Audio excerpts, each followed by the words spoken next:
जय श्री राम दोस्तों, हमारे YouTube चैनल पे आपका स्वागत है।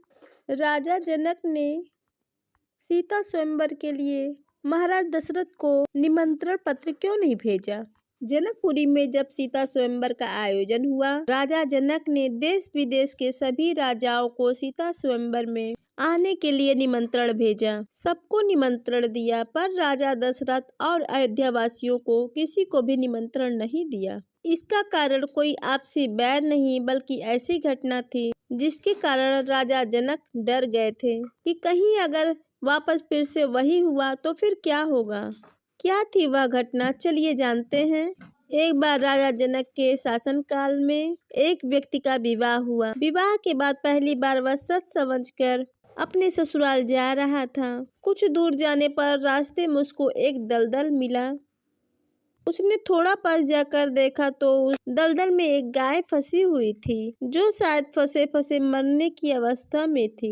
उस व्यक्ति ने उसको देखा तो उसके मन में उस गाय को बचाने की इच्छा प्रकट हुई, परंतु दूसरे ही क्षण उसके मन में एक दूसरा ख्याल भी आया। उसने सोचा, यह गाय तो कुछ देर में मरने ही वाली है। अगर मैं इसको निकालने के लिए इस दलदल में घुसा, मेरे कपड़े और जूते दोनों खराब हो जाएंगे और फिर मैं अपने ससुराल में ऐसी हालत में कैसे जाऊंगा। यह सोचकर वह गाय के ऊपर पैर रख कर आगे बढ़ गया। जैसे ही वह आगे बढ़ा, गाय ने उसे जाते हुए देखा तो उस व्यक्ति को श्राप दिया कि जिसके लिए तू जा रहा है उसे तू देख नहीं पाएगा। यदि तू उसको देखेगा भी तो तत्काल ही वह मृत्यु को प्राप्त हो जाएगी।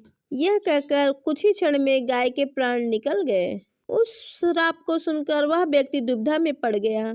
उसे अपनी किए पर बहुत पछतावा हो रहा था, परंतु अब कुछ हो नहीं सकता था। जो होना था तो हो चुका था। अब वह व्यक्ति गाय के श्राप से मुक्त होने का विचार करने लगा। मन में बहुत बड़ा बोझ लिए वह ससुराल पहुंच गया। वहां पहुंचकर वह दरवाजे के बाहर ही बैठ गया और यह विचार करने लगा कि मेरी नजर अगर मेरी पत्नी पे पड़ गई तो क्या होगा। कुछ समय के बाद परिवार के अन्य सदस्यों ने उसे घर के अंदर चलने के लिए अनुरोध किया, किंतु वह नहीं गया। रास्ते में जो उसके साथ घटना घटी थी उसके बारे में भी वह किसी को नहीं बताया। उसके दिमाग में तो गाय के द्वारा दिया गया श्राप बार बार गूंज रहा था। जब उसकी पत्नी को उसके घर के अंदर न आने की बात पता चली तो उसने अपने घर वालों से कहा कि चलो अच्छा, मैं ही चल के उनको घर के अंदर ले आती हूँ। तब उसकी पत्नी आई और उससे बोलने लगी, आप घर के अंदर क्यों नहीं आ रहे हो, और मैं जो बोल रही हूँ उसे सुनकर आप मेरी ओर क्यों नहीं देख रहे हो। वह व्यक्ति अपनी पत्नी की बात सुनकर भी चुप रहा। काफी अनुरोध करने के बाद वह रास्ते में घटित सारा वृत्तांत कर सुनाया।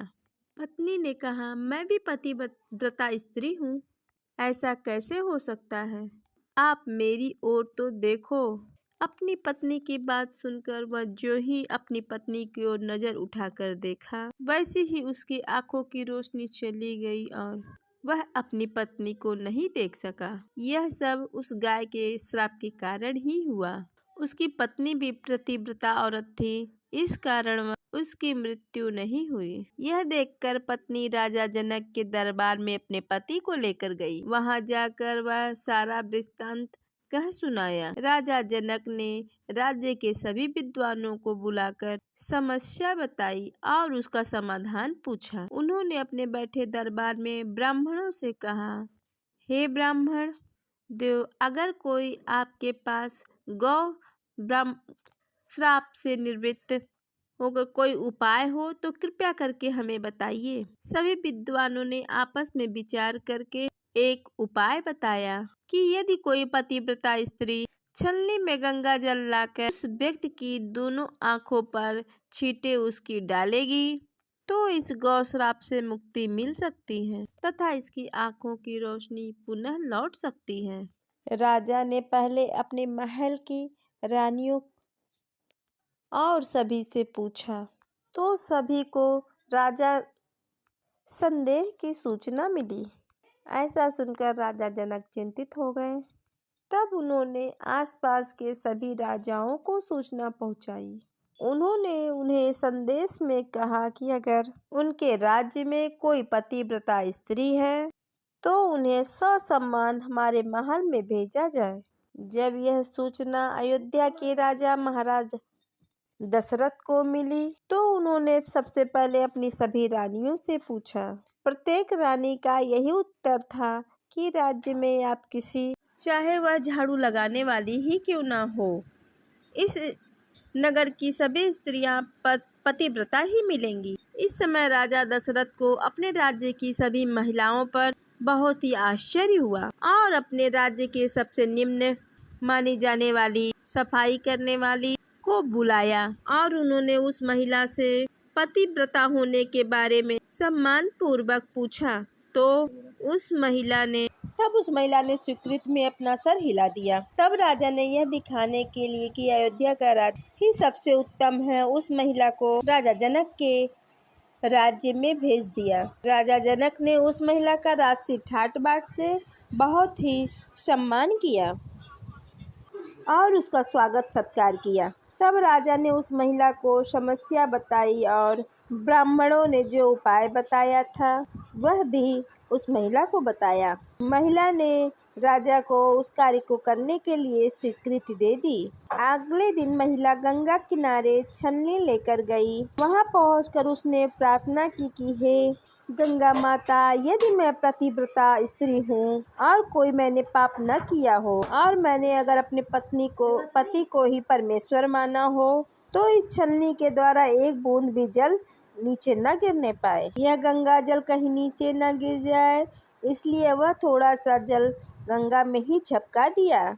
बाकी का वह जल लेकर राजमहल में पहुंच गई। राजा के दरबार में उपस्थित सभी नर नारी यह दृश्य देखकर आश्चर्यचकित रह गए। तब उस महिला को ही उस व्यक्ति की आंखों पर छींटे मारने के लिए कहा गया। तो जो ही वह गंगा जल के छींटे उस व्यक्ति के आंख पर मारी, त्यों ही उसकी आंखों की रोशनी वापस आ गई। यह देखकर राज दरबार में सभी लोग बहुत ही प्रसन्न हुए।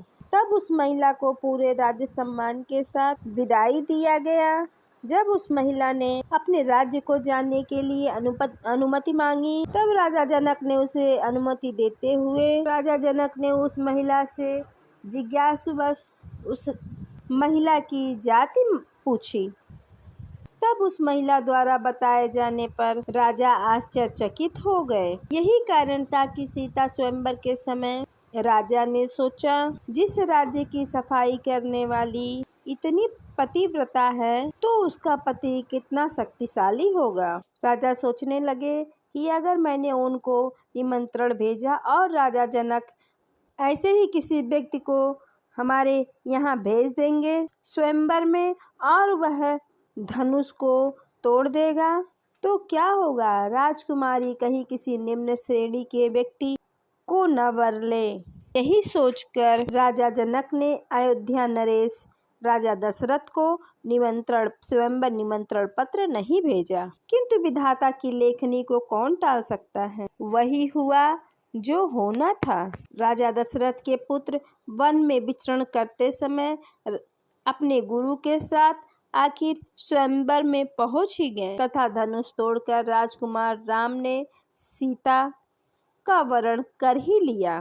तो दोस्तों, कैसी लगी आपको यह हमारी वीडियो? अगर आपको हमारी यह वीडियो अच्छी लगी हो तो लाइक शेयर जरूर कीजिएगा और चैनल अगर में नए हैं तो चैनल को सब्सक्राइब जरूर कीजिएगा। कमेंट में जय श्री